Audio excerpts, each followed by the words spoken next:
Good morning. আজকে 15ই August. আজকে তো সবাই মোটামুটি বাড়িতে সবারই ছুটি, কিন্তু আমাদের অফিস যেতে হবে। আমার আজকে অফিস ছুটি নেই, মানে প্রজেক্ট ওয়াইজ ছুটি নেই, তবে আমাদের ডবল পে আছে, সেই জন্য আমাদের আজকে আইদার কম্প অফ না আইদার ছুটি, যে কোনো একটা এই ছুটি। তো আমরা সব ডবল পেই নিয়েছি, তো আজকে অফিস যেতে হবে। আমি একটু পরেই বেরোবো, দ্বীপের ছুটি, দ্বীপ বাড়িতে আছে। আর আজকে জানো তো আমার অফিসিয়ালি 1 বছর হলো, মানে অফিসিয়ালি 1 বছর হলো। আমি এতদিন ধরে ব্লগ করছি, তার 1 বছর হলো। আর আরেকটা কথা না বলি নয়, এই যে আরজি করে যে ঘটনাটা আজকে ঘটলো, যেই মেয়েটি, মানে যেই ডাক্তারটি আজকে একটা মেয়ের সাথে যেসব ঘটনা আজকাল ঘটছে, শুধু আজকাল না, সবসময় মেয়েদেরই দেখা যায়, মেয়েরাই নিপীড়িত হয়, মেয়েদের কোনো সিকিউরিটি নেই, সেটা যেই প্রফেশনেই হোক না কেন। যে একজন ডাক্তার, যে মানে রুগীর সেবা করার জন্য সে নাইটে ছিল, তার আজকে এই অবস্থা। বিশ্বাস করুন, আজকে এই কথাটা বলতে আমি বাধ্য হচ্ছি, শুনতে খারাপ লাগলেও। আজকে আমি যখন রাস্তায় বেরোচ্ছি না, এই ঘটনার পর থেকে আমারও কোথাও গিয়ে মনে হচ্ছে আমি সেফ তো, আমার সাথে কিছু হবে না তার কি গ্যারান্টি আছে। এই যে রাত্রেবেলা নাইট শিফট করে আমি ফিরি, প্রত্যেক দিন রাত্রে 12:30 12টা, যতই অফিসের ক্যাব দিক, যতই তার সাথে একজন স্কট থাকুক, চাই কিছু হয়েছে, কিন্তু আমি সেফ তো। আমার সাথে যে কিছু হবে না তার গ্যারান্টি কি কিছু আছে? কালকে আমি একজনের সাথে কথা বলছিলাম, তারা বলছে না না অফিসের ক্যাবে কিছু হবে না। আচ্ছা, অফিসের ক্যাবে হবে না তার গ্যারান্টিটা কি আছে বলুন তো? বা আমি যে রাত্রেবেলায় কোনো ধরুন ইমার্জেন্সিতে বেরোবো, আমার বাড়িতে কেউ নেই, এরকম বহুবার হয়েছে। আমার বাবা মায়ের ক্ষেত্রে আমি বলছি, আমাকে রাত্রেবেলা বেরোতে হয়েছে। আমার যেহেতু আমি সিঙ্গেল চাইল্ড, আমার আর কোনো ভাই বোন কেউ নেই, বা আমাদের আত্মীয় স্বজন, তাদের পক্ষে সম্ভব না আমার মানে রাত্রেবেলায় বেরোনো, বা তারা অনেক দূরে থাকেন, বা তারা থাকলেও যে তারা বেরোবেন তেমন তো না, সুতরাং আমাকেই বেরোতে হয়েছিল। তো তখন যে আমার কিছু হবে না তার গ্যারান্টিটা, মানে তার কি কোনো গ্যারান্টি ছিল? তার কিন্তু কোনো গ্যারান্টি ছিল না। বা এই ধরুন রাত্রেবেলায় আমি ধরুন কোথাও একটু বেরোলাম, হতেই পারে না, আমি কোনো বন্ধু বান্ধবদের সাথে বেরোলাম, আমি রাত্রেবেলা বাড়ি ফিরছি, কিন্তু রাত্রেবেলা কি আমি আদৌ ঠিকঠাকভাবে বাড়ি ফিরতে পারবো? এবার অনেকের মুখেই শুনেছি রাত্রে বেরোনোর কি দরকার। আচ্ছা, এটা ছেলেদের কেন বলা হয় না যে রাত্রে না বেরিয়ে তোমরা সকালে বেরো, রাত্রেবেলা তোমরা বেরিও না? কারণ আমার মনে হয় যারা নাকি এই জিনিসগুলো, আমি জানি না যে তাদেরও তো বাড়িতে মা আছে, বা বোন আছে, বা বউ আছে, যেই থাকুক না কেন, তারাও তো নারী। তারা এগুলো কি করে করে, মানে এই মানসিকতাটা তাদের কি করে আসে? আর এই ঘটনাটার পর থেকে না আমি, এখন তো সোশ্যাল মিডিয়া খুললেই এটা দেখা যাচ্ছে, মানে এই ঘটনাটার পর থেকে বিশেষ করে আমার এটা মনের মধ্যে খুব কাজ করছে যে আমি সেফলি ফিরতে পারবো তো? এটা আমার সাথে হবে না তো? যদি হয় তখন কি হবে? যদি হয় তখন বলবে রাত্রেবেলা অফিস করার কি দরকার ছিল, রাত্রেবেলা তো অফিসটা না করলেই পারতো। বা এই ধরুন এই যে মেয়েটির এরকম আজকে অবস্থা হচ্ছে, সেও বাবা মায়ের একটা মাত্র সন্তান, তার বাবা মায়ের কি অবস্থা হচ্ছে।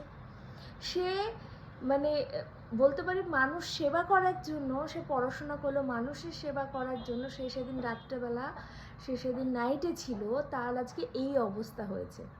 মানে মেয়েরা কোথায় সেফ? মেয়েরা হসপিটালেও সেফ না, যে নাকি তার প্রফেশন সেটা, সে রোগীকে দেখাশোনা করার জন্য সে গেছিল, আর তার সাথে কি ঘটলো।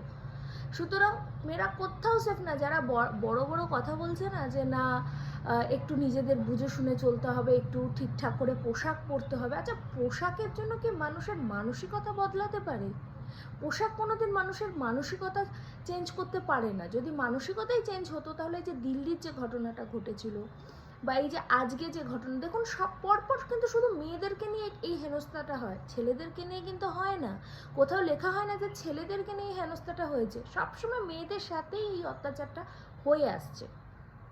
এবং কিছু কিছু মানুষ এটাকে আবার বলছে যে একটু নিজেদের একটু সবসময় বাঁচিয়ে রাখতে হয়, বা একটু একটু তাড়াতাড়ি বাড়ি ঢুকতে হয়। কিন্তু কেন এটা মেয়েদের কেন বলা হয়? কেন ছেলেদের ওপর এই আইনটা চালু হচ্ছে না যে ছেলেরা রাত্রেবেলায় বেরোবে না, মেয়েরা রাত্রেবেলায় বেরোবে? এটা তো কখনো হয় না। জানি না কেন এই ঘটনার পর, সত্যি কথা বলতে আজকে যে ঘটনাটা ঘটেছে এই মেয়েটির সাথে, কোনো মুখের কোনো ভাষা নেই যে কী এবং এর এর প্রভাবটা এতটাই পড়েছে। কালকে যখন আমি মায়ের সাথে, মানে আমার শাশুড়ি মায়ের সাথে ফোনে কথা বলছিলাম, সেও বলছিল, আচ্ছা তুই না বাড়ি ফিরে একটা মেসেজ করিস, তুই ঠিকঠাক করে পৌঁছেছিস নাকি। দেখুন, মানুষের মনে না কম বেশি এইটা একটা হয়েছে যাদের বাড়িতে মেয়ে আছে তারাই বিশেষ করে এটা বেশি করে বুঝতে পারবে যে কতটা মানে এখন আমরা কতটা মানে আমাদের কোনো নিরাপত্তা নেই। সত্যি কথা বলতে আমাদের কোনো নিরাপত্তা নেই। সে পুলিশ বলুন, এই তো পুলিশ, সিভিক পুলিশকেই ধরলো, সে পুলিশ বলুন আর মানে কেউ আপনাকে নিরাপত্তা দিতে পারবে না। মেয়েদের না আগে কোনোদিন নিরাপত্তা ছিল না, মেয়েদেরকে নিয়ে কেউ ভেবেছে। সব থেকে বড় কথা হলো মেয়েদেরকে নিয়ে ভাবাটা খুব উচিত। লোকজন বলে না যে না আজকাল মেয়েরা সব কিছুতে এগিয়ে, কিন্তু সত্যি কি মেয়েরা সব কিছুতে এগিয়ে? যদি মেয়েরা সব কিছুতে এগিয়ে থাকতো তাহলে মেয়েদের সাথে এই অত্যাচারটা হতো না। আজকে বাড়িতে যারা রয়েছে, ধরুন আমার মা বা ধরুন যারা আমি অনেকে চিনি, আমার বন্ধু বান্ধব যারা বাড়িতে আছে বা দেখুন যারা হাউস ওয়াইফ, তারা হয়তো ভাবলো ঠিক আছে আমার হাজব্যান্ড অফিসে গেছে, আমি দোকান থেকে একটু কিছু নিয়ে আসি, বা আমি আমার বাচ্চাটাকে পড়তে গেছে তাকে নিয়ে আসি, তার সাথে কিছু হবে না তার গ্যারান্টিটা কে নেবে? তার সাথে হবে না তার গ্যারান্টিটা কে নেবে? আজকাল তো এইসবের কোনো দিন রাত কোনো কিছু সময় কোনো কিছু লাগছে না। মানুষ, আমি জানি না যত দিন যাচ্ছে তত কি আমাদের পরিষেবাটা খারাপ হয়ে যাচ্ছে না আগের থেকেই খারাপ এতটাই ছিল। আজকে সবাই এই জাস্টিসের জন্য বেরিয়েছে, কিন্তু এখনো পর্যন্ত কিন্তু কোনো রকম কোনো ফলাফল কিচ্ছু ঘোষণা করা হয়নি। দুদিন পর এটাও ধামাচাপা পড়ে যাবে, মানে এটা নিশ্চিত এটাও দুদিন পর ধামাচাপা পড়ে যাবে, মানে এইটার কোনো রকম কোনো প্রতিকার হবে না। সবাই বেরোচ্ছে এতগুলো মানুষ, কারণ দেখুন সবাই ব্যস্ত থাকবে, কিছুদিন পর সবাই ভুলে যাবে, কিন্তু যেই মায়ের সাথে এই ঘটনাটা ঘটেছে তার অবস্থাটা ভাবুন তো, যে তার কি অবস্থা হবে। আজকে আমি এটা রিয়েলাইজ করতে পারছি কারণ আমিও আমার বাবা মায়ের একটা মাত্র সন্তান। আজকে যদি আমার এইরকম ধরনের কিছু ঘটনাটা ঘটে, তার জন্য কিন্তু সবাই দুদিন পরে সবাই ভুলে যাবে, এটা খুব স্বাভাবিক। কারণ দেখুন সবাই সবার নিজের মানে জীবনে ব্যস্ত, ঠিক আছে, কিন্তু মানুষ যে তাও এসেছে, মানুষ আমি দেখছিলাম, আমার এত ভালো লেগে। আমাদের এখানে এইসব কিছু হয়নি, এখানকার লোকজন জানেও না। আমি অফিসে গিয়ে অনেকজনের সাথে শেয়ার করছিলাম, কিন্তু আমি হয়তো কলকাতায় থাকলে, হয়তো না, আমি কলকাতায় থাকলে আমিও হয়তো যোগ দিতাম। তো আমি দেখছিলাম সবাই গেছে, খুব ভালো লেগেছে এটা দেখে যে মানুষজন এখন বিশেষ করে মহিলারা অনেকটা বেশি উদ্যোগ নিয়েছে, যেটা উদ্যোগ নেওয়ার কথা ছিল সরকারের, কিন্তু সরকার এখনও কোনো উদ্যোগ নিচ্ছে না, কোনো উদ্যোগ নিচ্ছে না। কোনো ইনভেস্টিগেট হচ্ছে, তারপরে পোস্টমর্টম রিপোর্ট বলছে, মানে সব কিছুই একটা যেন কেমন ঘোলাটে ব্যাপার, কোনো কিছু পরিষ্কার করে বলছে না। আইদার তারা ভাবছে যে মেয়েদেরকে টেকেন ফর গ্রান্টেড করেই নেওয়া যায়, মেয়ে সন্তান তো ঠিক আছে, বিশ্বাস করুন এটা ভাববেন না কালকে যে আপনার জীবনের সাথে বা আপনার পরিবারের সাথে এরকম কিছু হবে না, তার গ্যারান্টি কিন্তু কেউ নিতে পারে না। আজকে যেটা আমাদের সাধারণ মানুষদের সাথে হচ্ছে, যারা এই ব্যাপারটাকে নেগলেক্ট করছেন, তাদের বাড়িতে যে তাদের সাথে কিছু হবে না সেটার গ্যারান্টি কি কেউ নিতে পারে?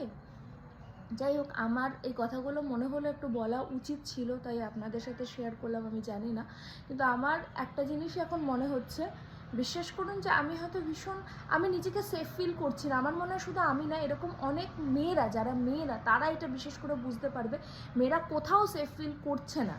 কারণ তারা যে আমি বললাম, তারা ধরুন নাচের ক্লাসে যাচ্ছে, কিন্তু তারা নাচের ক্লাস থেকে যে ঠিকঠাক বাড়িতে ফিরতে পারবে বা নাচের ক্লাসে গিয়ে যে তারা সুরক্ষিত থাকবে তারও কিন্তু কোনো গ্যারান্টি। নাচ বলছি না, নাচ সাঁতার সমস্ত প্রফেশনে, ডাক্তারি প্রফেশনে যদি এটা হতে পারে, একটা মেয়ে যদি মানুষের সেবা করতে গিয়ে তার আজকে এই পরিণতি হয়, এর কোনো গ্যারান্টি নেই যে আমরা যারা মেয়েরা বাকি অন্য জায়গায় বেরোচ্ছি বা যে কোনো কাজে বেরোচ্ছি, যে আমরা সুরক্ষিত হয়েছি এবং ভালো করে আমরা বাড়ি ফিরতে পারবো, আমাদেরও যে এই পরিণতি হবে না। তো আমার মনে হয় মানুষজনকে, বিশেষ করে সরকারকে এই ব্যাপারে একটু সচেতন হওয়া উচিত, একটু অনেকটাই সচেতন হওয়া উচিত, যাতে অন্তত শুধুমাত্র মেয়েদের কথা চিন্তা করে এমন কিছু আইন বার করা উচিত যারা এই কাজগুলো করার আগে 10 বার ভাবে। তো জানি না, হয়তো এটা এরকমভাবেই হয়ে যাবে। তো আমি পুরোটা যে আস্থা হারাবো সরকারের প্রতি সেটা নয়, কারণ এখনও তো সময় আছে রবিবার অবধি, দেখা যাক কী হয়। তবে মেয়েদের নিজেদের জন্য সচেতন থাকা খুব দরকার। আরেকটা কথা আমি না বললেই পাচ্ছি না, যারা বলছে মেয়েদের ক্যারাটে শেখান, কেন মেয়েদেরকে আমরা ক্যারাটে শেখাবো? মেয়েদের ক্যারাটে শেখাবো কি শেখাবো না সেটা আমার নিজস্ব চয়েস, কিন্তু তার মানে ছেলেদের কোনো অধিকার নেই যে তোমরা এরকম নোংরামো করে বেড়াবে। তাহলে মানে এইটা না, এই যে যারা এই কথাটা বলছেন, তাহলে মেয়েদেরকে ক্যারাটে শেখালেও কি মেয়েরা সেফ? দেখুন না এই মেয়েটার কি অবস্থা হয়েছে। এই মেয়েটা কখনো ভাবতে পেরেছিল যে আমি মানুষের পরিষেবা দিতে গিয়ে আজকে আমার এরকম অবস্থা? তার মা বাবা কখনো ভাবতে পেরেছে আমি মেয়েকে ডাক্তারি পড়াচ্ছি? একটা কত রেসপেক্টের একটা কাজ, একটা কত সম্মানের একটা কাজ, যে আমার মেয়ের আজকে এই অবস্থাটা হবে, তারা কিন্তু ভাবেনি। সুতরাং ক্যারাটে বা সেলফ ডিফেন্স জানলেই যে একটা মেয়ে সুরক্ষিত থাকবে, আর যারা জানে না তারা অসুরক্ষিত থাকবে, এই ভাবনাটাই ভুল। প্রথম কথা, ছেলেদের মানসিকতা এবং এই ধরনের জন্য একটা ল বার করা খুব দরকার, যেখানে মেয়েদের আগে সুরক্ষিত করুন, তারপর তো মেয়েরা সেলফ ডিফেন্স শিখবে, সেটা আলাদা, সেটার সাথে এটাকে একসাথে মেলাবে না, দুটো সম্পূর্ণ আলাদা জিনিস। তো যাই হোক, আমার এটাই বলার ছিল, আর আমার বিশেষ কিছু বলার নেই। দেখা যাক, হোপ ফর দ্য বেস্ট। আশা করি এই মেয়েটা অন্তত জাস্টিস পাবে, কিন্তু জানি না, আমি আগের থেকে কিছু তো প্রেডিক্ট করা যায় না। তবে রবিবার অবধি সময় দেওয়া হয়েছে, দেখা যাক কী হয়। এটাই আশা রাখবো, এই কেসটা যেন ধামাচাপা না পড়ে, যারা যারা এটা করেছে তাদের যেন কঠিন শাস্তি দেওয়া হোক, এটাই।